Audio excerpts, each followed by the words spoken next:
Okay, so just real quick, I wanted to address something that's probably going to be a gotcha for anybody that's installing one of these probe sensors for your autofocus. Um, the gotcha here is what's going to happen is by adding that bracket, okay, which holds your sensor, that's going to lower your nozzle, okay? The problem with that is in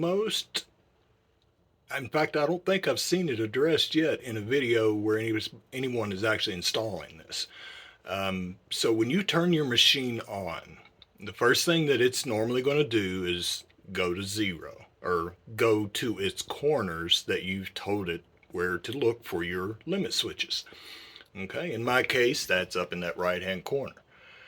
That's fine if it was just X and Y traveling.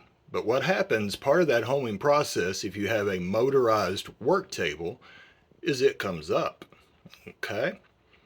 Now, if you haven't thought about this part of that homing action and haven't addressed it, what's going to happen to you is the first time you power your machine up, now that your gantry is holding something slightly lower than it was before, your table is most likely going to come up and hit your brand new sensor and your head and could potentially tear that right off of there. So let's try to make sure that doesn't happen by addressing it, okay? And the way you do that is you need to move your limit switches, okay, for where your bed calls home, where it zeroes itself, okay?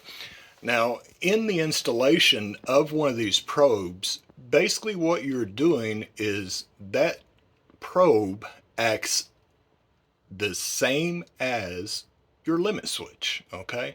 But it has to be able to hit it squarely before it's going to go and give that signal. Well, when you're going home, all that stuff's moving, so all it's going to do is rip it off. It's never actually going to get that signal, so the bed's going to keep coming up until it hits your other limit switch. And in that case, you have to go down below. Now, mine just happens to be right there. Let me get just a little bit of light up in there.